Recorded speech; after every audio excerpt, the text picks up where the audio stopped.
Our special guest today is our brother Wayne Shahid. He has worked for the HMRC for over 35 years. In that time, he has worked in various roles, including tax collection, income tax compliance. He has also been a friend and supporter of many of our endeavors here in the European region for over 30 years. He has led, supported and organized a plethora, a whole range of outreach and community service efforts that we have embarked on over the years. So currently his title is Project Delivery and Change Management. It's Change Manager, and he works for HM Revenue and Customs. So I introduce to you our special guest, Wayne Shahid. But before we go further into our program, I'll bring forward to you our host. Welcome, Abdul Hakim. And warm welcome to you. Thank you for the introduction. You're welcome. Thanks to each and every one of you who have taken this critical time out of your Thursday evening, because we are going to have a ball today. This is a subject we've been waiting for someone to put their head on the chopping block, so to speak, so that we can find out, why are we treated by the tax man the way we're treated? And most people in business, Sylvina, sees the tax man as the mob, right? Like as the mafia, and not necessarily a helpful group of people. Mm-hmm. However, you will find if you have a decent relationship with HMRC, they're actually not the mob as such. And they are there to help if we would stop hiding from them. Like sometimes when you got trouble, it's better you go and see the person than for them to come and see you. Mm-hmm. Because when you have something outstanding with someone and they got to come and find you, it's not usually the prettiest day. And most of us who work and are in business, rather than go and seek advice and guidance on the best practices and the best way how we can pay or not pay the revenue, we neglect these things, and then they come and see us and open up investigations, and then our lives are generally ruined from that point. Henceforth, we go underground and start running, but you can't hide from the mob. So with that said, Wayne, I remember there was a friend of mine, he used to always say to me, when we used to talk about taxes and people who were not paying their taxes, he said, you always throw a dog a bone. It's better you're in the system than not in the system, because if you're not in the system, they will come and see you. And when you look at the importance of paying taxes and what it actually goes to when it's properly distributed, it helps the country to run. And without contribution of taxes, we would have no country to live in and no services. But obviously a different conversation altogether is who pays it and how much. That's a totally different show altogether. But today we just want to speak about compliance and just generally how important it is to have a decent relationship with HMRC. And if you're getting into business, what you must know, preferably ahead of time. So it gives me pleasure not to introduce, but to receive a great friend and brother. He's a great friend. He really is a good person, good people. So those of you in the listening audience, please take your devices off of mute and receive our good brother, good friend, and good people, Brother Wayne Shahid. Warm welcome to the Spiritual Injection, Brother Wayne. We welcome you. Welcome, Brother Shahid. Yes, sir. Welcome. Big brother, welcome. Yes, indeed. Thank you very much thank you very much for such a warm welcome and introduction. Thank you, Sister Sylvina. Thank you for the Student Minister, Abdul Hakim Mohammed. I am honored And I do believe it is quite a long overdue conversation, because a conversation we try to avoid. Yeah. Even with never would ever want to deal with the people, with HMRC, we try to avoid the conversation. But yes, it's one well, and it's when you talk about business, it truly is a vital conversation, and people tend to only end up having it when it becomes a problem. And just to say, when I was a tax compliance officer, usually by the time I turn up, it's already gone bad already. And what we're dealing with now is damage limitation. And as you rightly pointed out earlier, this is about having a conversation. It's about us taking preemptive measures and not being reactive, trying to salvage a bad situation. This is about making sure that we're sighted we're across all the issues, the challenges, how the land lies, things to look out for, pitfalls, and how we go and mitigate any risks and issues that we may encounter in business. So if you know that, the earlier you know it, the better position you will be in. And like brother said, I know I'm saying it's the mob still, but and sometimes it kind of feel like you're being pursued by the mob. But the reality is it's an inevitability. And the way I see it is, as we are taught, to deal with actual facts, and actual facts allow us to be always realistic in any situation that we're in. We face the ultimate reality in any situation. And the ultimate reality in business is that tax is the ultimate reality. So if we take it from a position of actual facts, then we know that's how we must confront this. So, I'm just here to hopefully give you a few steers, a bit of guidance, some advice that you can hopefully take away as you embark on business that can, many empires have fallen due to tax. You understand? So many other things, but tax is how many of our people. I mean, you look on Wesley Snipes, how many of our people?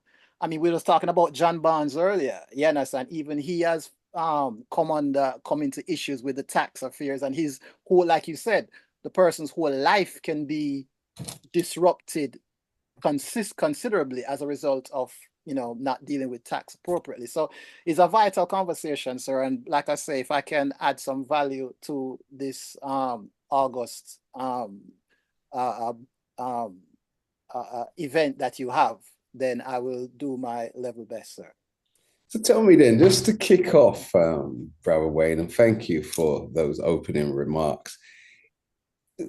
Somebody who is desirous of going into business, they've got this light bulb moment, or had this light bulb moment. I want to go into business. They go to company's house, they register their business, they're ready to go.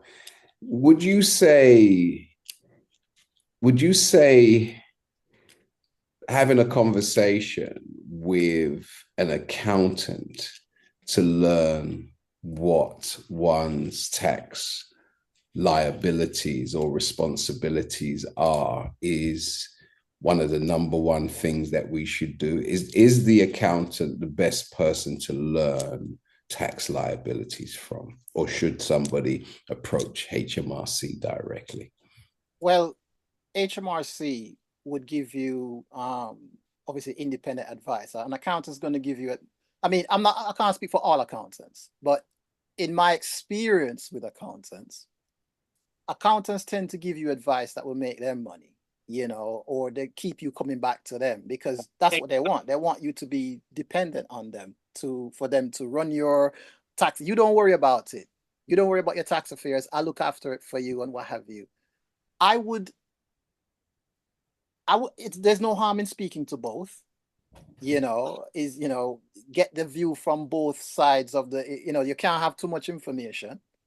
And then you can now make an informed decision, one from the accountant's perspective and one from the HMRC's perspective. Weigh it up, and in your own, yes, even though you may not be knowledgeable about accounting procedures, then I mean, say you're an idiot. You understand? So you can still hear advice and weigh it up and then make your informed decision based on that advice. I mean, so I would suggest probably even speak to both, and then make your own informed decision. You have also citizen advice. I mean, they have some independent people who who can give you certain financial advice. If so, you might even want to consider something like that. I mean, depends on, again, it also depends on the size of the business that you're starting, the complexities within your business. I mean, I'm guessing if you're starting off small, it should be hopefully fairly straightforward, your accounting procedures.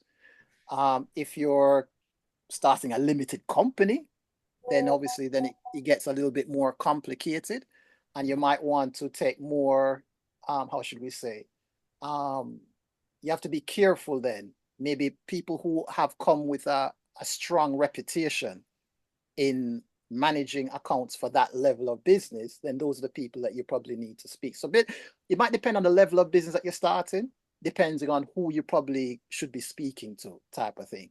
But I think at the end of the day, still speak to the HMRC, get some advice from them, I'd say, regardless. So somebody just going into business, for instance, without a friendly accountant, or without employing an accountant, without speaking to HMRC or the tax office, for just using a common term,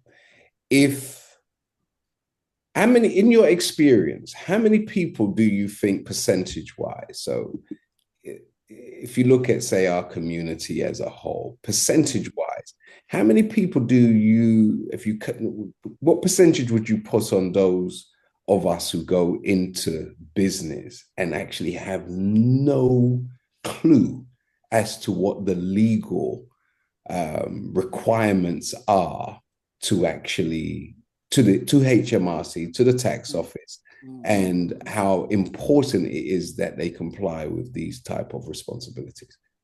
In my estimation, wow, it would probably be, maybe, I've rarely come across someone who had prior knowledge, or had sought prior knowledge before starting up in business around tax. I would say a conservative estimate would be like 90-95% of people. That's why I said absolutely. I mean, that's why I say this forum is so important. Because like I say, it can go very bad very quickly. And one of the main things people need to be is to maintain control, you have to have the knowledge. The old part, knowledge is power, understanding is even better. That allows you to draw power from what you know. So you have to seek the knowledge, then gain the understanding and apply it. And you can't just leave everything to an accountant to do. Too many times when I've been doing inquiries, it's almost like they want to blame their accountant. But ultimately, the ultimate responsibility for that tax is yours, regardless of what your accountant did or did not do, did or did not tell you, or did or did not advise you. So I would say, in my estimation, the majority of people I come across, easily maybe 90-95% of people, I rarely come across someone who, went in with their eyes open, did all the research, did the groundwork, understood their tax, the obligations and responsibilities. And those, you tend to find the issues they have are minimal. Even if they have an issue, it's a minimal issue and can be resolved pretty quickly.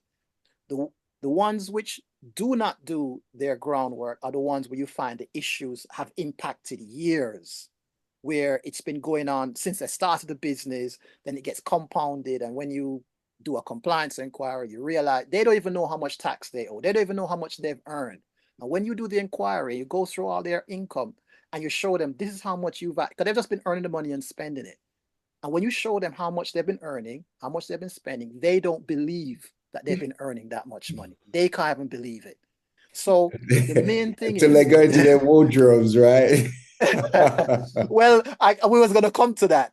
One of the key things everybody needs to know, you don't need to be an accountant. Certain key things you need to know. Know the difference between net and gross. Know that difference, right? Because I come across, they don't even know the difference. They earn the money, they'll spend it. They spend it on the business, they spend it on personal things, and they don't know the difference between what is your personal income and what is the business income. They can't even tell you. They don't know. It's only when you go in and you do an inquiry, go through bank statements, what have you, see money that's been coming in, checks cleared, whatever. When you tally up how much they earn for 1 year, they don't believe it. They cannot believe it. And when you start to now put tax on it and say, well, this is what you earn, this is your net income, this is what the tax you owe, they can't believe it. They say, no way I owe that much money. But they have, because they've let things get out of control. So the whole thing is, firstly, know the difference between net and gross. Secondly, even if you allow an accountant to do your accounts for you, maintain some level of control and make sure you understand what it is that he's doing or she's doing, as the case may be. So I think if there's one thing you take away today, if you're going to start business, first and foremostly, know the difference between net and gross income. Okay? Know what that is. Right. So does this mean, based upon the percentage that you shared with us, 90 to 95%, does that then translate to mean that 90 to 95% of our businesses fold within the first 3 to 5 years, or we have to go underground? Well, I would say that's why even if a business is struggling, the taxman ends up finishing them off. And that's why the taxman gets the blame, because you have to earn the money first before you pay the tax. You've earned the money, and if you've made a couple of bad business decisions, then when the tax needs to be paid, you can't pay it. And then everybody blames the taxman at the end to speak. No, he was just the final nail in the coffin. You have made some bad business decisions that have led to this. Now you don't have the money to pay your tax. Now the tax is due. Taxman's gone in. He's seen what you earned. Yes, you've had a few losses, but at the same time, X amount is what you earn, and this is what you owe. And then now they can't pay, and then it's bankruptcy. So that's why a lot of times the taxman ends up, people blame the taxman. And don't get me wrong, he does have some blame. But at the same time, there have been some bad business decisions before that. So yes, you are correct. That now ends up people maybe going underground, trying to avoid the tax, and it leads to all those issues. But the longer it goes on, one of the things I know we spoke about before we came on air was we're now moving towards a cashless society. So it is harder for you to avoid tax, right? Every transaction you make, you leave a footprint virtually. If you're going to use your card or what have you, I mean, you go to Westfield now. No, there's shops in the Westfield in Stratford that don't even take cash. Yeah, they don't even take cash. So if we're moving towards a cashless society, it is harder and harder for you to have income which is undeclared. The very fact that you live, you're declaring your income. You declare your whole lifestyle, just how you use your card. Okay? So this trying to go underground is virtually non-existent, and it's getting harder and harder to do it. So I will come back to the same thing. Actual facts. What's the ultimate reality? You can't run from it. Better you turn and face it and deal with it. So deal with the actual facts. Reality is you're in business. One of the responsibilities in business will be tax. So deal with that ultimate reality. So tell me then, brother, what demographic of our society are equipped with this at a young age? Or what type of schooling system teaches this kind of information as opposed to the 95% who don't have a clue? Wow. It's I mean, the truth is the people who truly understand it are accountants. That they understand accounting procedures, and they almost, if you do study business or get a business degree, you should understand these things. But again, it comes back to our people. How many of us go to university? You know, what the demographic that goes to university, and of that demographic, how many of us study business, business and accounting or economics? How many of us study that? So as you dissect it, the population that would understand this gets smaller and smaller and smaller. Loads of people getting into business, very few understand, especially the aspect of tax. So I would say, again, that's one of the reasons why these conversations are so important, why we should be even having workshops with our people about these things. Before you start in business, understand this. You need to understand, or you can fall, it can be the destruction of your business. And that's how important it is. We need to be having more probably workshops around things like this, symposiums or whatever it is, sessions, to make sure that anyone getting into business understands this. So yeah, I think the education is very lacking. But are there schools, like i.e., many of these private schools, do they not ensure that their students have a basic knowledge of structuring a business? Because we're talking about business structuring, absolutely, right? Absolutely, and absolutely. Tax is a central component to the structuring of a business. And if you intend to be successful in your business, then the number one consideration has to be the amount of duty that you pay. That has to be the number one consideration. You would have thought. And especially as your whole business could be at risk if you fall foul of this. Right. So when you see, it's not even just about understanding, yes, the intricacies of tax, or you don't have to understand it but it's just appreciating how important it is. That is the first step. Once you appreciate how important it is, then you will then have the motivation to gain the knowledge. And a key thing you just said there is young people going to, how many of our young people in schools or what have you get this knowledge passed down to them, unless their family members have been in business, where they can pass down not only the business itself, they pass down the knowledge about, tax, even just running the business in general, including tax and how to they pass on relationships, a good accountant, they pass on, maybe if they, depending on how big the business is, they may even have people within the HMRC that they deal with directly as a result of that business. So this is where, when you talk about generational wealth, it's not just generational wealth in terms of physical money, it's generational wealth in terms of wealth of knowledge and contacts and links, and knowing what pitfalls to avoid and what risk not to take, and just what I'm saying, and understand how to maneuver and how to make sure that you don't fall foul of certain issues and challenges, and appreciate what is important, prioritizing things in your business, what you need to be across, and make sure that what you can delegate and what you can't delegate, what you need to make sure you keep within your gift and to control and manage, is all of that, and tax is within that whole wealth of knowledge that that most of our people don't get exposed to. Right, because you can legally, right? You legally can minimize your tax exposure, yes. Can you not? So if this is something you can do by structuring yourself from the offset, yes. well, yes. if you structure yes. yourself well, you can yes. minimize yes, your tax liabilities. Then why do we seem to take on the attitude of a thief who has to keep on hiding? Why? Where does that kind of... Well, because as I say, it comes back to the conflict.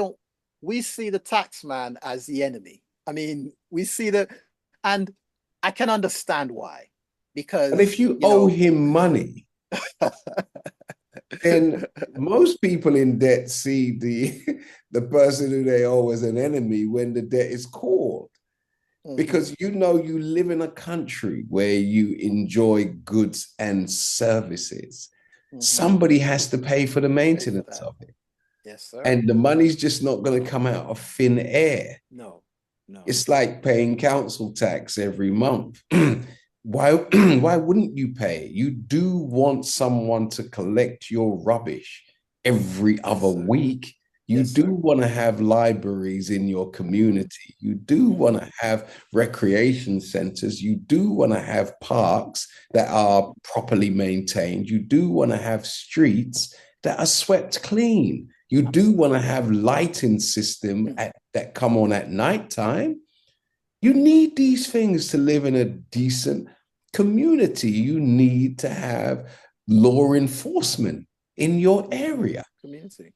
So with all of these things that we need, somebody has to pay for it, don't they? Pay for it. Yes, sir. So Yes, sir. if we know we need to make a contribution, then obviously we don't want to make an excessive contribution beyond our means or that which is fair. But why do we seem to believe it is a bad thing to make a contribution to the standard of living that we want to enjoy? No, absolutely, sir. And that's why it is. Am I sounding like a tax advocate here? You are to a degree. But it is the ultimate. Again, we come back to the same words. The ultimate reality. It has to be paid for. It has to be maintained. I mean, wider. We talk about income tax. That's what pays for. Yes, the police pays for hospitals and all of that type of thing. Even okay, some of the, and that's another conversation is, do we get our due from these services as Black people? That's another conversation, right? Obviously, are we treated fairly by the police and all of that? We pay our tax money. Are we getting? And sometimes people use that as a justification not to pay it, right? The people who are working, the people who are working within those services, they are the ones that need to change. But the very principle, which is what I think which is what you're speaking to, brother, the principle of the community paying for vital services, that principle is correct. Okay? The people delivering those services, they themselves may not be they may be not wholesome or right or correct and honorable, and so they need to go. It's not the principle that's wrong, it's the people who are within those services. But that's another conversation for another time. However, yes, I think that a key point you made there about that you can structure your business in a way that enables you to, it's not that you're avoiding tax or evading tax, but it structures it in a way that is best to your advantage, in terms of certain allowances that you'll be entitled to, certain expenses that you can claim. Obviously, the way, if you're a limited company, then there's certain benefits to being a limited company as well, tax-wise. So there are certain ways that you can, obviously, a lot of these do come with, there is a pleasure and there's a responsibility as well, in terms of declarations, certain things you're going to have to do, or certain obligations that you're going to have to bear to do it. But yes, you can structure your business in a way that it can become advantageous to you, let's say advantageous. Let me say as advantageous as possible to you, illegally, right? But again, we come back to the whole knowledge. If you don't know this, then you're not able to take advantage of it. So sometimes it's not about running. There's a whole saying, usually the solution to a problem is within the problem itself. That's why denial is never a good thing. That's how Allah works. And that's how he makes you grow. Because until and unless you turn and face that problem, it will always be bigger than you. It will always be, you always feel like it's greater than you. And you've almost set it up as a God besides God. So Jesus works the same way, doesn't he, in Jehovah and others, right? Well, there you go. So so it's a universal principle without being too religious. Absolutely. So what it is turning and facing the challenge. And because if you turn and face it, you, like you said, if the HMRC has to come and find you, the consequences are a lot worse, because there'll be interest, there'll be penalties. Obviously, depending on how well you cooperate, they can put on surcharges on there and what have you. And obviously, so all of that, depending on how much cooperation how much disclosure that you made during the inquiry, all these can impact the bill that you get at the end. So the more, if you turn and face what the challenge that it is, then the better position you are in, and you'd find that it may not be quite as bad as you thought. So those are that's the advice that I would say. you know, some of the hints and tips. Find out as much as you can. First thing, know the difference between gross and net. Control the controllables. There's certain simple, if you have a simple business, there are apps now, accounting apps. I think it's called QuickBooks, I think. You know, Yeah. you can, and I think a lot of it's compatible with HMRC technology as well. So you need to submit things into HMRC. A lot of these apps are compatible with with HMRC digital technology as well. So it might make it easier to submit things to them as well. So again, like I said, just be across it, understand things, make sure that, you know, if you're delegating anything, you understand what it is that you're delegating. And yeah, so those would be some of the key points that I would make. So Silvina, Wayne, a question to both of you really, and from your experience, Silvina, do you think the reason why we are so adverse to paying our dues or even factoring in the importance of, you know, paying taxes and submitting tax returns annually is because of a disinclination towards mathematics from an educational standpoint? Because if a child is adverse to mathematics, primary, secondary, then they're not going to want to engage, you know, with numbers when they start business. And it's interesting because we don't mind going into business to count money. You know, we're good with counting money, but it seems as if we're very bad with dividing money and ensuring the right people are paid at the right time. Yes, sir. I think, thank you. That's a good question. I think it's, from my experience, it's, you know, when you search to start up a business, there are a whole range of companies that can register you with Companies House, you know, for under £50. You can get it done within an hour. All of these different things. But there's not the same balance of companies educating you on the responsibilities that comes with. And I think if you don't know, as Wayne said already, if you don't know, then you walk in blind.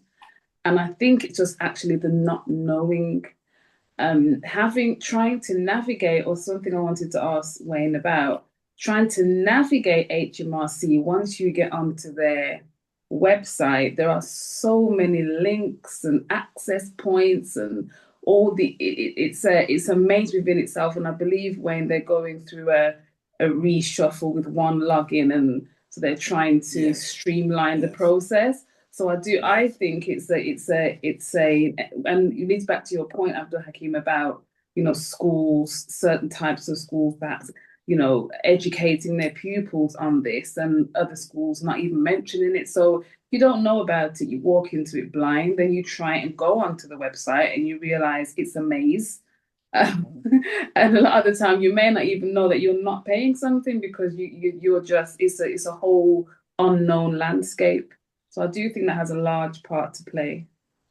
And Brother Wayne, what do you think in regards to us having an aversion towards numbers and accounting? And I am of the mind, I've been told that you have done some work in going into schools to help to apprise young people of the importance of going into business and having tax consideration. Tell us a bit about that.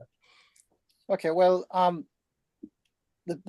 what you find is that people are enthusiastic about getting into business. Usually it's a passion, it's a love. Oh, I like cooking, I want to start a restaurant, I can do hair, I want to start a hairdressing, you know, salon or something like that. And that's where their passion is. Their passion isn't figures. Their passion isn't, that's not why they got into business. So as much as they can palm it off to someone else or not do it at all, it seems that because it's not their passion, they just don't want, and you can understand it's your natural inclination. You're not an accountant, you know. So that's why I think it comes back down to just understanding the importance of it. You know, sometimes it's not what you want to do, it's what's necessary to be done. And I think I take your point, Sister Sylvina. Sometimes, yeah, the websites can be, that's what they're trying to do. Like you said, the one login, making tax digital. That's what there's the whole program within HMRC now called Making Tax Digital, trying to make it as easy as possible for you to navigate and find the right information that you need and to self-serve that information, and for you to connect with them a lot easier, to ask questions and ask questions and have them answered remotely. But yes, I think it comes back down to people didn't get into business to do figures. They didn't get into business for that. They got into business because they like doing hairdressing, they like cooking or what have you. You know, they like cars, so they start up a garage or selling cars, or they feel as though they're good at sales and marketing. I mean, some people are, you know, good at, you know, they're now, we've now have opened up a whole new industry in terms of online. People become personalities online. They've got their own, you know, YouTube channels or whatever, earning income from these youths, from these various channels or what have you, social media personalities. That was their passion. That's what they like doing. Their passion was never figures. Their passion was never tax. Is that acceptable? Like, isn't it now then, okay, you've mastered that, and there is a financial component to your gift and to your talent. Now it's incumbent, isn't it, to go and learn how to manage your money and before the income grows to a point where your tax liability, again, the more the income grows and the less you know about net and gross, you keep spending. That's why I keep telling people, when you get into business, you probably should just pay yourself a wage.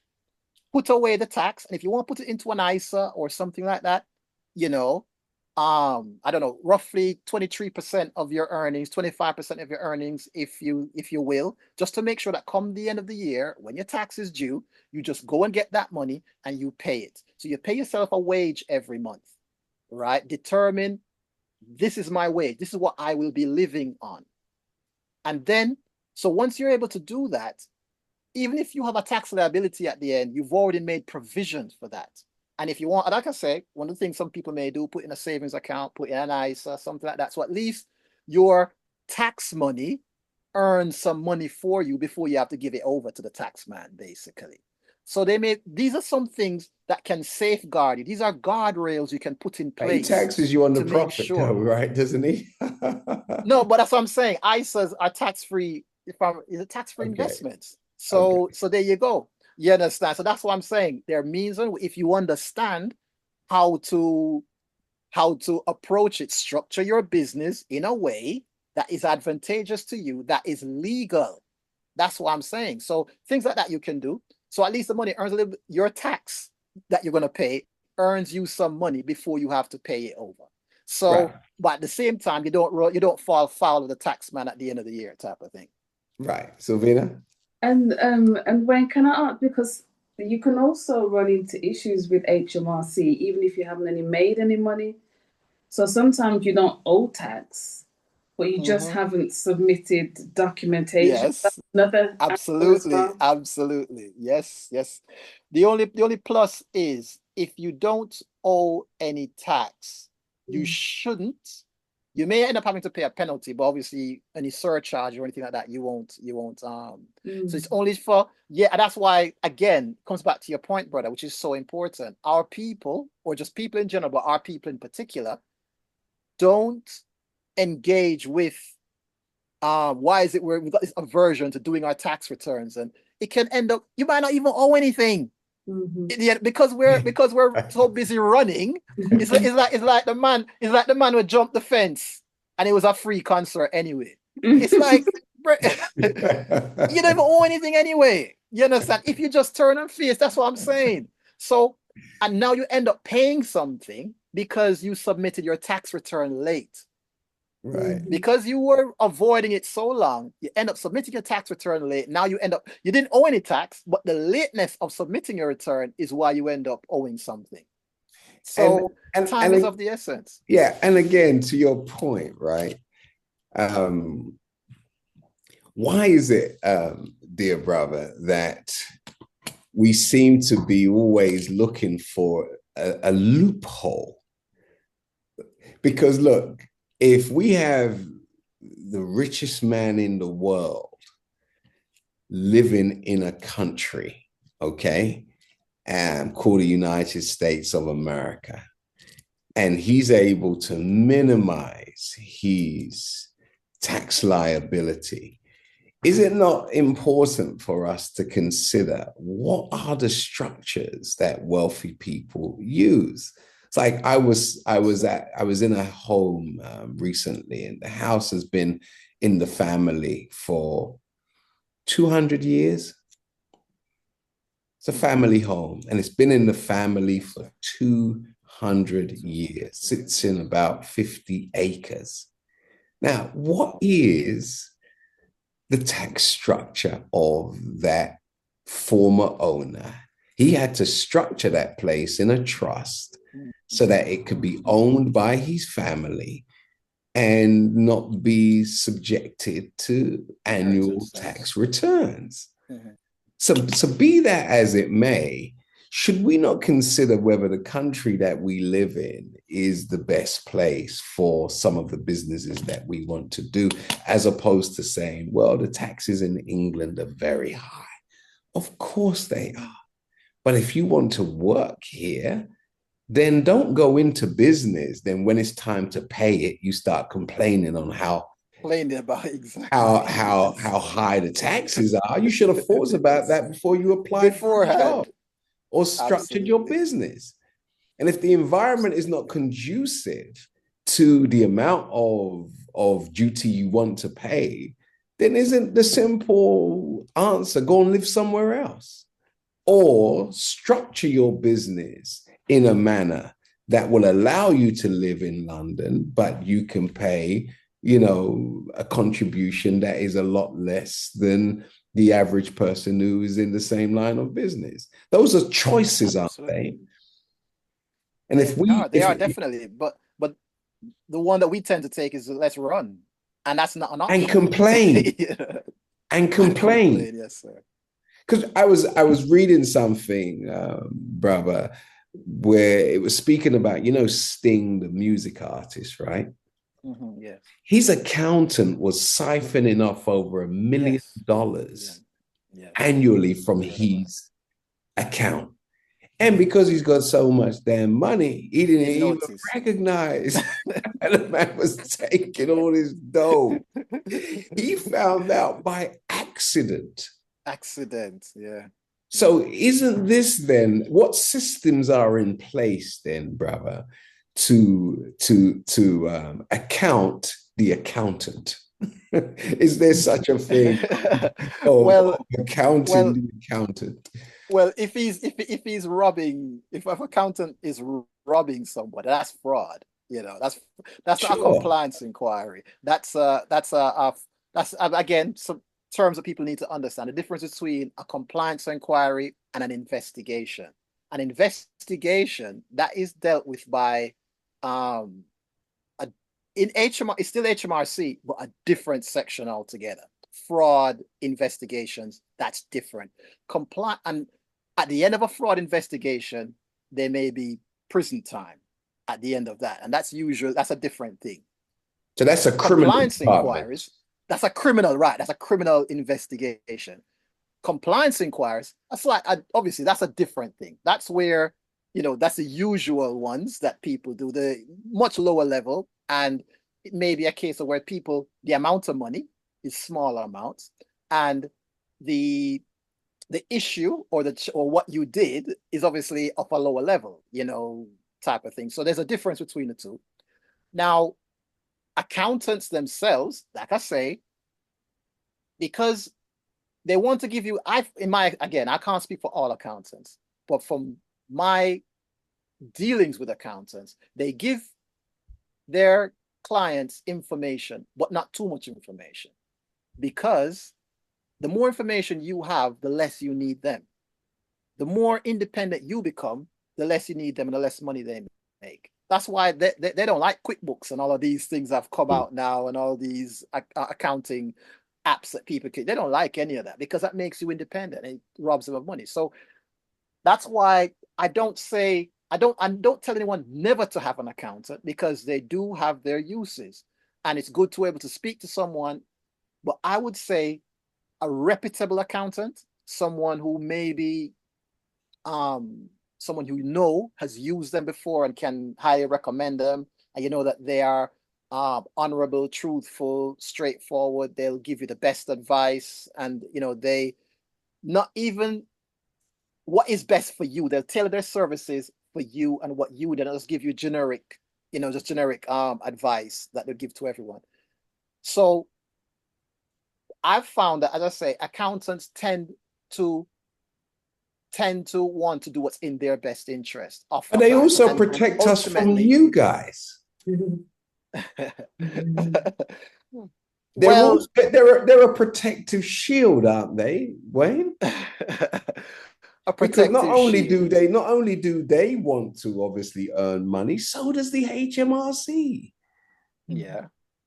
And sometimes they get again, I've heard in the past where sometimes if you get a tax rebate, the accountant gets a percentage of that rebate as well, which is part of their incentives to make sure that you get a tax rebate at the end of the accounting procedure that they do. Which is great, isn't it? It is good, but my point is, if their motivation is still their self-interest, if their motivation isn't to make sure that you get the best service tailored to you, then, because ultimately, if your accounts are wrong, if there's tax being owed, it is your responsibility. We do not seek recompense from the accountant. So yes, employ an accountant. I would suggest don't become overly reliant on an accountant. And if you do employ an accountant, do your due diligence on the accountant beforehand. Right, because that's a regulated space, right? Accountants are regulated. So therefore, they do have a case to answer if there is a problem with the account. Inappropriate behavior, yes. They're regulated.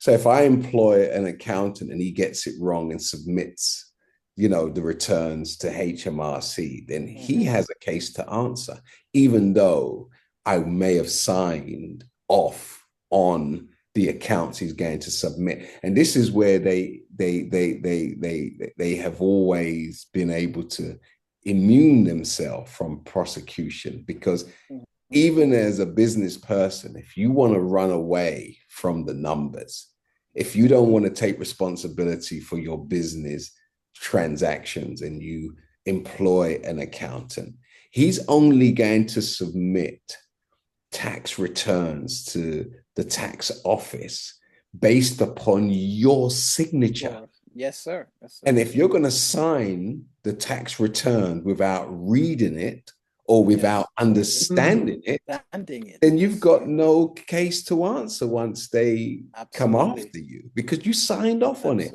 So ignorance is obviously no defense, right? So it seems as if no matter which way you approach this thing, every individual has to learn mathematics. Yes, sir. How are you going to get away from it? If someone's going to give you a document filled with numbers, okay, your outgoings, your income, and then all of your transactions for the last 12 months, if you're going to sign off on that, you have to read it. Yes, sir. And if you read it, or if you read it for 5 years straight, I think in the 6th year, you'll be able to do it yourself. Well, that's the thing. That's why I said accountants want to give you information, but they don't want you to be independent. They want to do themselves out of a job. So yeah, no, and you should do, as I say, control. I'm not saying to be a control freak, but understand what it is that they're giving you to sign. Understand the difference between net and gross. Make sure that you structure the bit, do your due diligence before you start your business in terms of what is advantageous for you to do to what is so that the tax liabilities are in your favor. Understand what you can claim as an expense. Understand what you can claim as an allowance in your taxes. When you understand these things, those are some of the, I would say, stakes in the ground. Yeah. Some of the lower level detail, you might not necessarily need to know all of that. But some of these stakes in the ground, understand those. You know, what allowances is he claiming for you?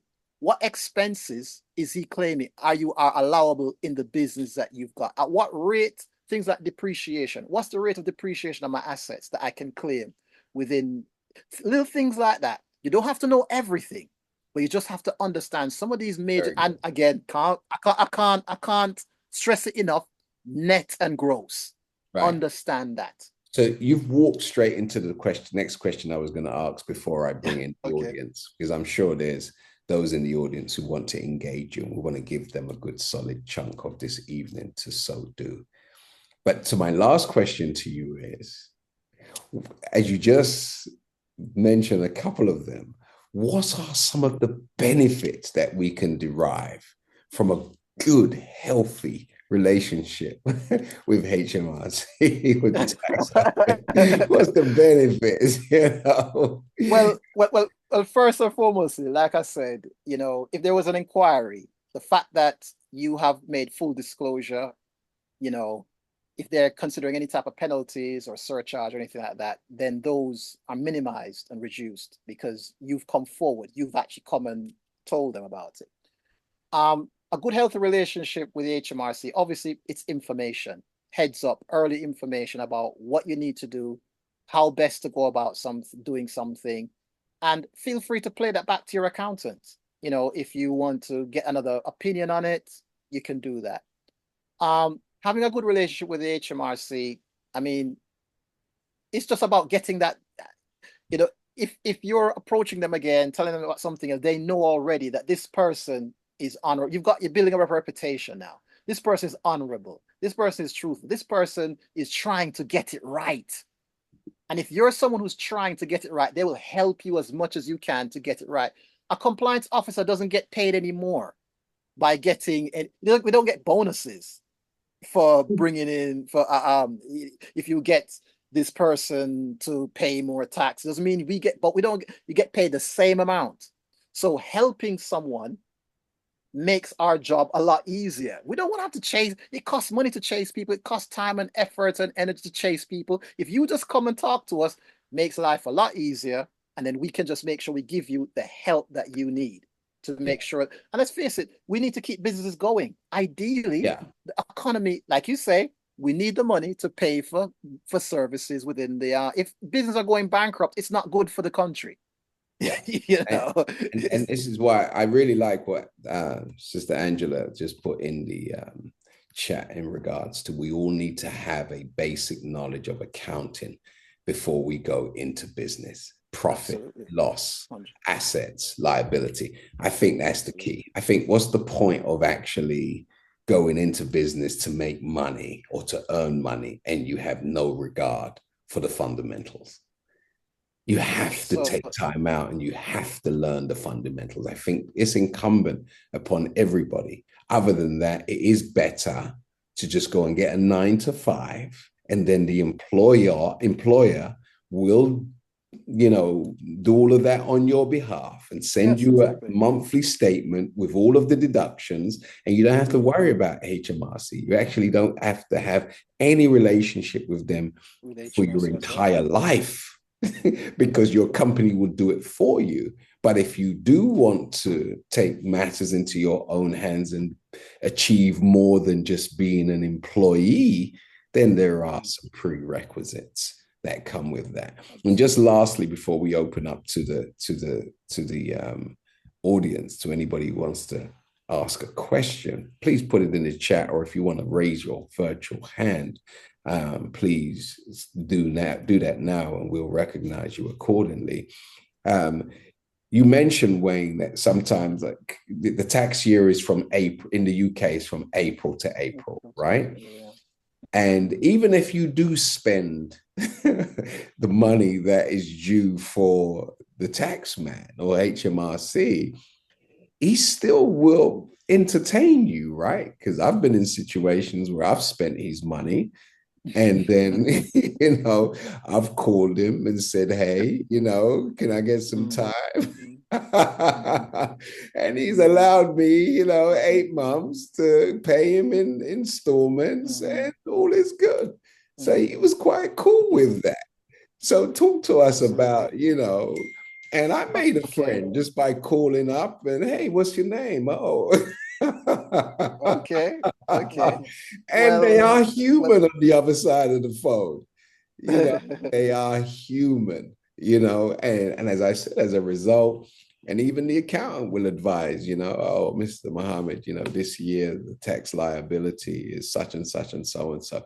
But give them a call and see if you can pay them in installments. Yes, and they've never said no to me one time.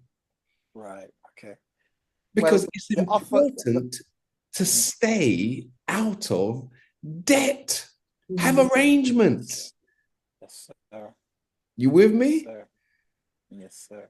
And it's great. So even the money that even if you do have the lump sum, you can invest that in something else and pay him in installments. Okay, that's if you have got it, okay, that's a different thing altogether. No, but it's spoken for. Right. Okay. Now, in terms of, I have done, because in addition to doing compliance inquiries, I have done the collecting of tax as well. Knocking on doors. I've done in my career. I've done that. And people went under their mattress and gave you some money. No, that didn't happen. I could tell you some stories, but no, that didn't happen. Yeah. So it has to be a reasonable offer. Now, if you're going to be clearing it up like within, say, 3 months, something like that, because you have to bear in mind. He gave me a bit more time than that, brother Shahid. It depends on how much. It depends. I mean, I don't know who you spoke to or what how much it was. None of your friends. It wasn't me. It wasn't me. It wasn't me, because you have to understand that to take enforcement action takes time. So if the offer that you're making would clear the debt before, say, it got to court anyway, there's no point. We never got nowhere near that. No, I know. But what I do find, brother Shahid, is the best time to call is just before lunchtime or the end of the day. People when they're hungry, or when they want to go to anything just to get you off the phone. Okay, well, that's the minister saying that. That's not me saying that. That's not. Anyway, what I would say in response to that is, usually the rule of thumb is, if it would take longer to take any kind of enforcement action, right, than it would be to give this person time to pay, then you may as well give them the time to pay, right? Because it doesn't make sense then. It's only if you're talking about, I don't know, years upon years or something, and they'd be like, hang on, depending on how much it is as well, depending on how many years it is, and you have to also, one of the things I'm guessing that you did is that you probably gave them a guarantee that your current year would be kept on time. So they can see an end to it. Didn't you? You didn't give them that either. It was no guarantee. What you're lucky you never come to me then, Carl. What I'm saying to you is, when I put in the phone call, I was connected to some good people. Okay, or was it nice? That Mr. Trump said, "Be nice." Yeah, or maybe or smooth. Maybe you paid off before the next one became due.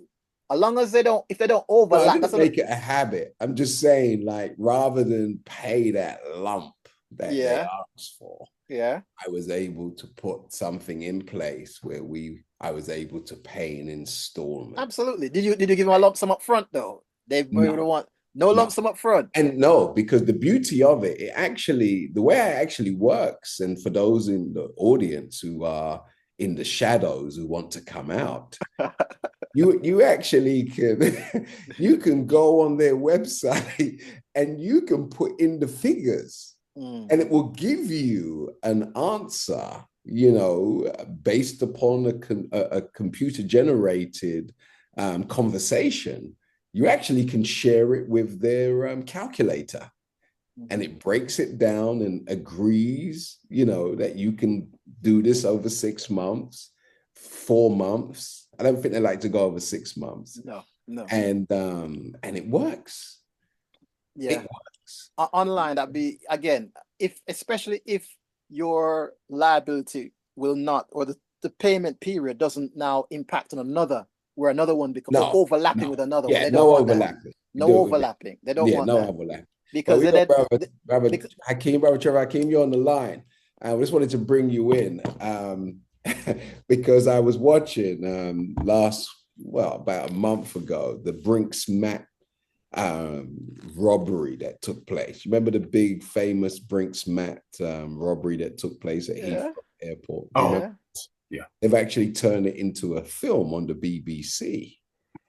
And the way how those guys were tracked down was through an accountant that worked in one of these offices. But it was the accountant who was able to track the money, which led him to the guys who were involved in the robbery. So it was amazing how important, as the old saying always go, in order to resolve any issue, just follow the money. So give us your thoughts on this, brother, how important it is for us to really take taxes serious and to have some kind of basic knowledge of accounting. And also, sorry, to your last point, brother. Sorry, greetings, everyone. First, Greetings. It's a pleasure to be able to hear all this knowledge this evening. But with what you just said there in your last point, nowadays they even have what's called forensic accountants. Yes, sir. So if people are not familiar with them, just think of crime shows like CSI, where you have the scientists that would look at a microscopic aspect of DNA and then find a criminal from that.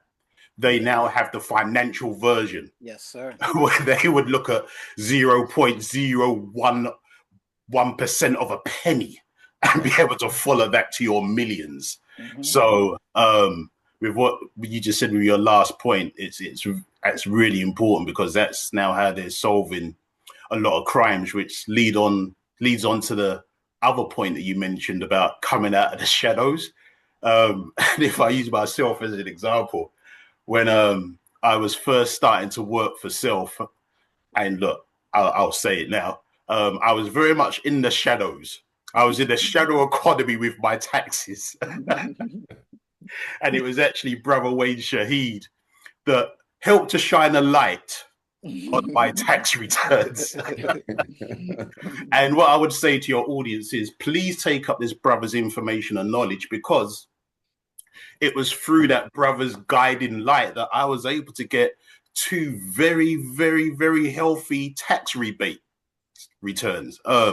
So in what the brother was saying earlier about not wanting to turn around and face the challenge, and you may find that if you do, the tax office is actually owing you without you even knowing or realizing.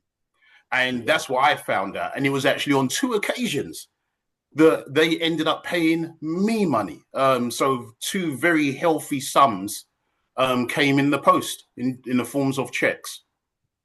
So that was one of the things I just wanted to put forward, that please follow the brother's advice. And it's brilliant that you have him on the interview platform today, brother.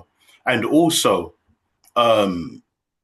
with the earlier point about going into schools and inner city schools, and yes, you can learn about tangents and cosines and square roots, but unless you're learning real time, real life mathematics in the way of business, what real purpose does it serve? And Brother Wayne Shahid, I know he probably, because he's done so many things, but Brother Wayne Shahid went into one of the most toughest secondary schools in East London that was actually in special measures. And he was only supposed to really go in there once to deliver one workshop, and he brilliantly delivered it from the perspective of DJing and music production, because that's what these young students were into. But he was able to then deliver business acumen and finance literacy through what they was interested in, to the point where the brother returned up 3 or 4 times to deliver. And it was very unique because schools, especially like you said, not inner city schools anyway, elite schools teach this, but inner city schools don't. But yet the majority of people that are affected by finance come from inner city schools. Yes, sir. And that's probably one of the reasons why they don't teach it. But Brother Shahid made sure he went into it, one of the worst ever inner city schools that was in special measures by Ofsted, to teach it. And he was asked to come back repeatedly to deliver. So that is such a key point. And the last thing I wanted to put forward, which again, the brother may not have touched on at the beginning, but I think he should do, and it leads into also your point in another way, Brother Abdul Hakim Mohammed, which is the having a good relationship with His Majesty's Revenue and Customs. Because we know that that institute, culturally, collectively, socio-politically, has worked against us in a way of taking money out of our pockets to end up paying the descendants, well, the original slave owners and the descendants of the slave owners in a way of reparations all the way up to 2015. So, Brother Wayne, we know that there's a symbol of the trumpet on the Final Call newspaper, and I know that Brother Wayne won't blow his own trumpet, so I'll have to do it for him. Brother Wayne is actually in a unique position that he actually is also a cultural consultant to all other Black tax workers, and he's been doing tremendous work with white seniors in the tax office in the way of cultural and social justice and awareness for our people within the tax office. So I just wanted to also put that out there, that the brothers, he's trying to make sure, because if we do believe and say that there is systemic and systematic racism within these institutions, well, this is one of our brothers on the inside that's actually doing something about it and fighting against that. And he travels up and down the country in doing that, whether it's London, whether it's Liverpool, whether it's Manchester, whether it's Ireland, Wales. This brother travels to do that. So I just also wanted to put that out there. Fantastic. Thank you for that, brother. Thank you for that. Wow. And we know he didn't want to hear none of that. He thought he could come here and get away with, not allowing us to know the full background of the great work that he has done in our community. Well, like I say, it's about building, what brother was saying about the seniors, building cultural capability. I mean, and the reason why I don't I just use what I've been taught, what I've taught by, from my studying from the teachings. I put that, package it in a way, and to let people, this is about knowledge of self. And especially, during Black History Month, I run sessions with our people just to give them the knowledge, to let them know this is who you are, this is where you come from, this is what your capabilities are. And in terms of progressing within the department, half of it is self-belief. And because they look at me and how I have progressed to the level that I've got to, and it's even speaking at one of these events that a senior leader heard me speak and he wanted me to come to see him. When I say senior leader, we're talking about the permanent secretary of the department itself. He heard me speak and he invited me to reverse mentor him. For a year and a half, I'd go up to Parliament Street every month to sit and speak to him. I'd be giving him books to read. I give him books like Whiteness Made Simple. You know, read that and we can discuss it. And then we can talk about how we can implement some of what, you know, Professor Les Henry teaches in that book. Books like Race and Class, you know, Akala's book, give him that to read. I gave him Why I've Stopped Talking to White People About Race by Renee Edo Lodge. I give him these books. I give him Community of Self by Dr. Naim Akbar. So these are books where I give him to read, and then we discuss it and then say, how can we implement these things to leverage change for our people in the department? So thank you, Brother Hakeem, because I'm here to talk about tax. I didn't. You need to talk about tax because we know you as a DJ. Yes. So he's a DJ by night and a tax inspector by day. Well, even the DJing, I'm more. It's more like interviews that I do more those now kind of thing. That's why he's fulfilling the scriptural requirements of coming without observation, right? Yes, sir. Yes, sir. Yes, sir. I didn't bury my talent. I try not to bury my talent under a bushel, sir. So a couple more points, dear brother, on the importance of having a good, healthy tax record at the HMRC. Because if we're in business and you desire, or if you're self-employed and you desire to borrow money for a mortgage, for instance, and you haven't paid your taxes, then you cannot borrow money. Mm-hmm. Because the banks are going to want to see your statement of facts, right? Yes, where it shows on the statement that shows your calculations that there is no tax owing. Yes, sir. So even if you have a situation like the one I mentioned earlier, where you have an arrangement with the tax office and you still have an outstanding bill, even if you're paying it on a monthly basis, it can jeopardize your ability to actually acquire a mortgage. Mm-hmm. Because most of these banks and building societies, they want to see a zero balance in regards to your relationship with the tax office. Go over a bit of that with us. Well, absolutely, sir. I mean, we talked earlier when we started how, owing tax can impact your life so widely. Bearing in mind, if you owe tax, you're leaving a footprint with the HMRC, okay? So if you keep coming back every year, we're talking about building a relationship with the HMRC. We're talking about building a good relationship, not a bad relationship. You can inadvertently build a bad relationship because if you owe tax every year, you come back, you need time to pay. That means that you're not quite learning your lesson here. So if you come back, the concessions you may have gotten one year, you may not get another year because they've got a record of it. Yeah. Everything that they've got your record there. Again, like you say about, getting loans, getting mortgages, any kind of credit, all of this is impacted if you owe tax. So again, it just builds to the same point we've made earlier, the importance of this. It is not focused on enough when you're starting your business. And it's only when people have gotten it wrong do they realize what it's a price of learning is after the event. So yes, sir, it is quite, and we talk about John Barnes and his issues, and we talk about Wesley Snipes and how that has impacted his work as well, getting work, recovering from all of that. So many, especially of our own people, who have fallen foul to this. And if we can do an early intervention in terms of getting them that knowledge, even if you don't have all the knowledge, at least appreciate the importance. That is the first step.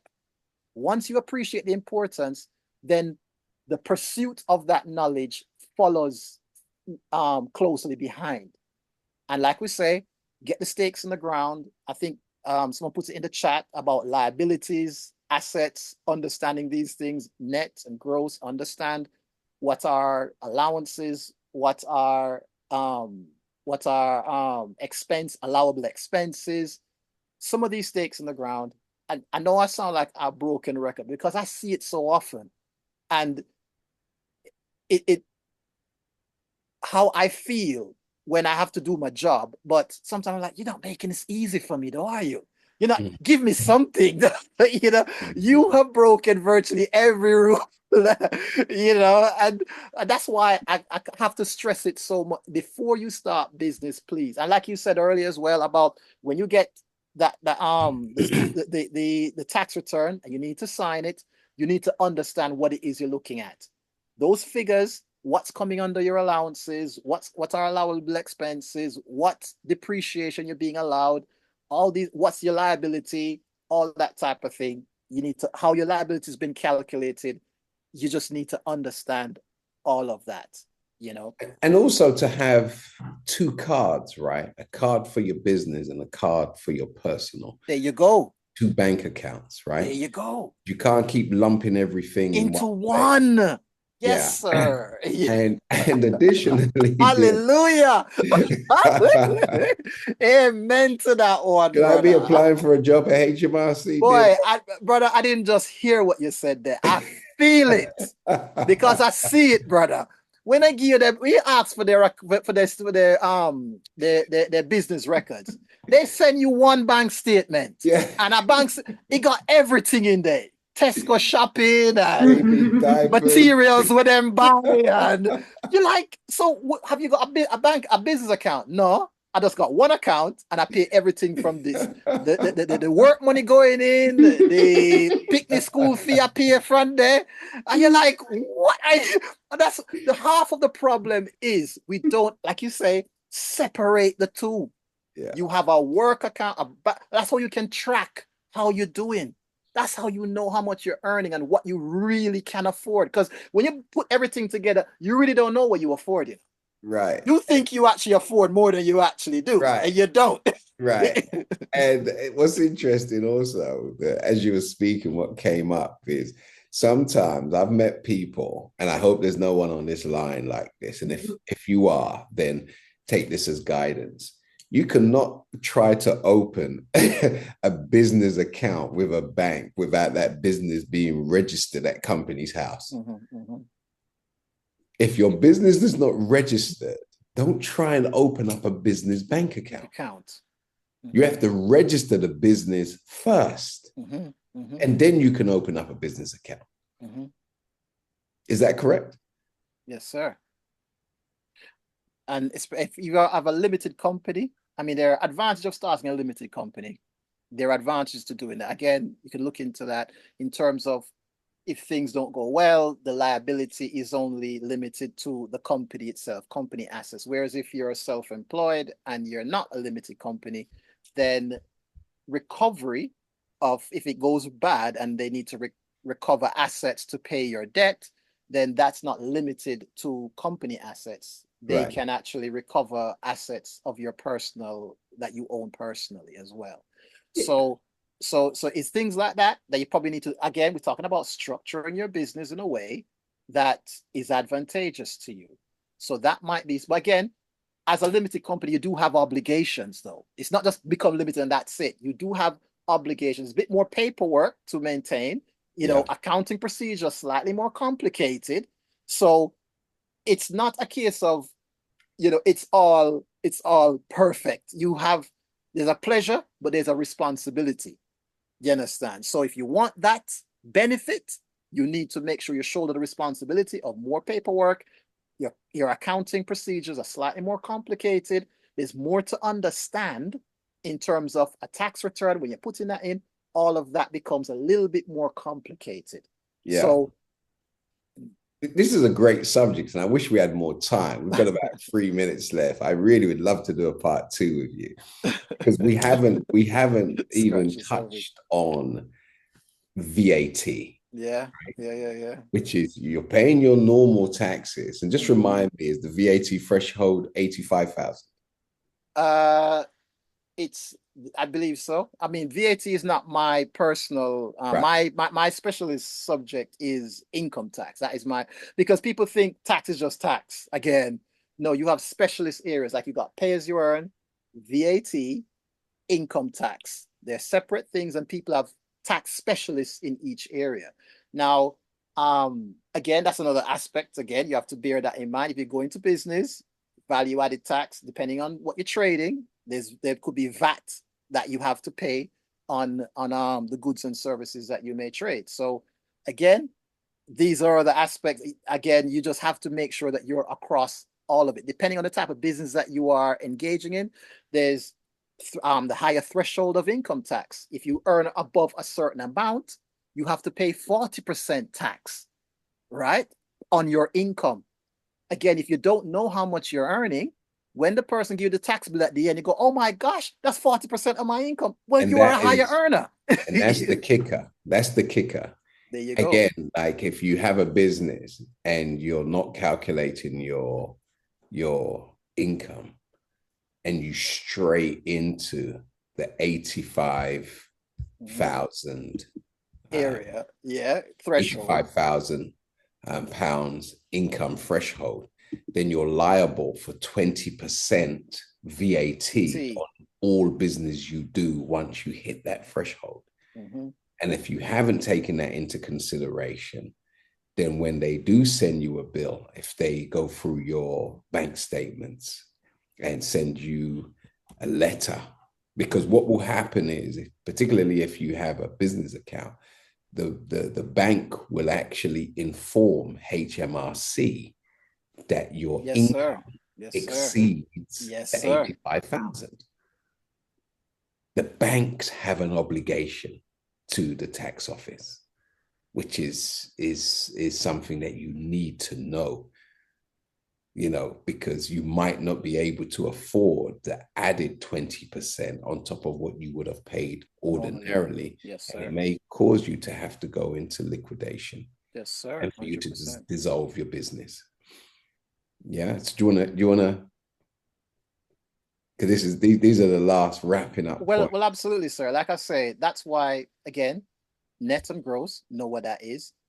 Separate your personal account from your business account. So you need to be across your income.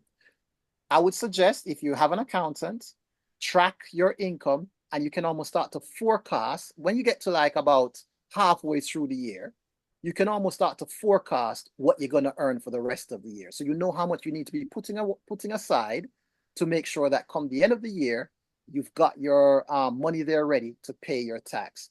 Pay yourself a wage, so that, it's almost like you're making yourself self-employed. So you manage and control your earnings, and that you know exactly how much. And again, we've given you advice about probably putting into an ISA to let your tax money earn some money for you while you're holding on to it till you give it to the taxman. At least it earns some money for you until you did, type of thing.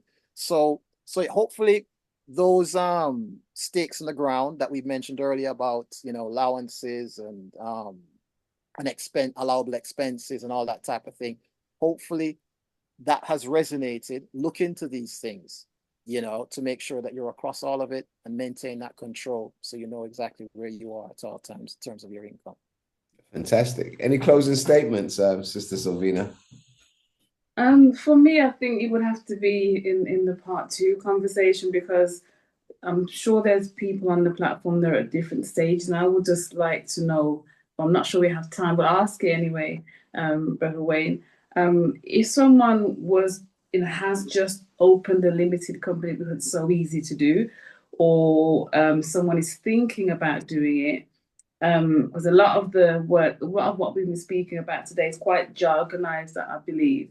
But what would be, in terms of HMRC and Companies House, what is the difference between the two? And what would be the first, 2 or 3 preliminary steps they would need to take with HMRC? Because their apps do all of that accounting for you. So if you've got the app and then you know where HMRC is, what would be the first 2 things you would need to take into account? Because also you have a whole year as well, don't you, before these filings? So where would you start? I guess I'm asking. Right. Okay. Just to say something just before you answer, it's not actually a whole year if you start the business in November. Oh, okay. Because you have to file your tax returns that April. Yeah. For that, so it would be half a year. One that would be half a year, and then the following year, now you run your full year. Right. Now, in terms of first steps, like brother said, he probably should register with Companies House first. HMRC and Companies House are separate entities. Right. They are the Companies House more or less are the regulators for like limited companies, business in general, making sure that, you know, we HMRC, we run the collection of the money itself, the revenue itself. That's our job. So they're more records, we're money. Okay. So you could basically, if you're an entity, they need to know you exist, basically, right? As an entity. Once you're an entity, now you need to now look at your tax liabilities and what have you. So then I suppose the first step is registering with Companies House. So you are now recognized as an entity. Once you're an entity and you're trading, now you need to make sure that you're set up with the HMRC and everything. You give them your Companies House reference and everything else. So they've got you all, that's if you choose to become a limited company. Then you all set up on the HMRC system. So A, you're registered an entity. B, with HMRC, we can now receive money from you. We know that you're due to pay us some money, basically. So that would be the first two steps to take. And in all of that, I would say that's where you do your consultation with HMRC to make sure that you know what your obligations are to them. Maybe get an accountant and say, you might even want to get the accountant first before you register with Companies House. So they are, you know, they know exactly what you're doing and what business you're running and what services they need to provide for you, give you some advice and support and what have you. Obviously, register with HMRC. They know that you now owe them money or you're going to be owing them money at some point. And then obviously you got your tax account set up where you can pay money directly and all of that type of thing. So those would be the steps that I would take. Maybe first the accountant, second Companies House, third HMRC. Okay, great. We're at time. So, so thank you to everybody who has participated. This has been a very, very informative conversation. I just had one last question asking or to reconfirm my point, whether it is incumbent upon the bank to inform HMRC if you stray into the £85,000 income bracket. And I was going to answer, Brother Wayne, if it's a personal account, then you may be able to stay under the radar. Yeah. But if it's in a business name, you won't be able to stay under the radar. No. So this is why it's important to untangle the two.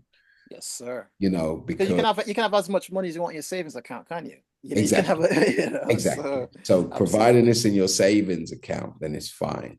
But but it's also dangerous for you to have business funds go into a savings account.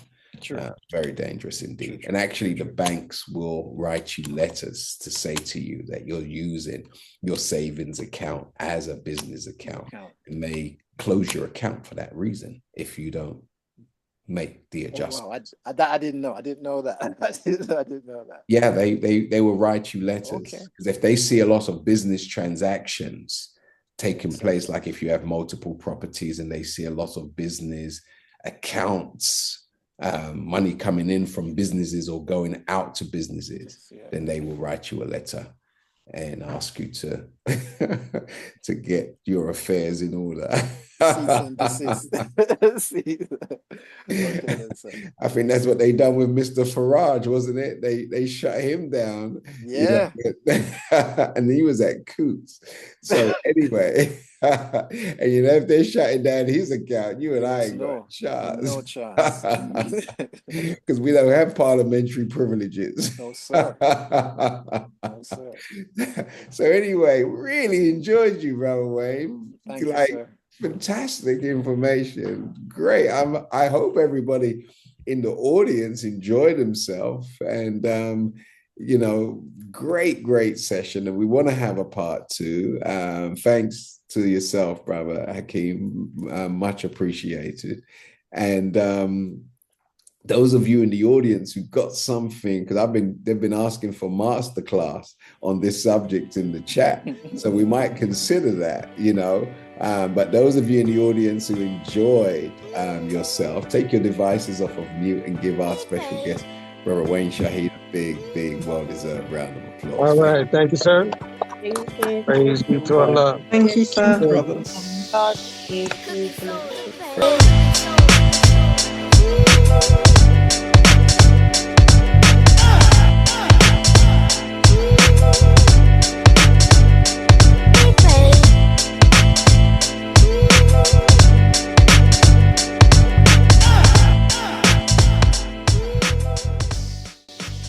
you enjoy our content? Well, make sure to like, subscribe, and click that notification bell so you won't miss an episode.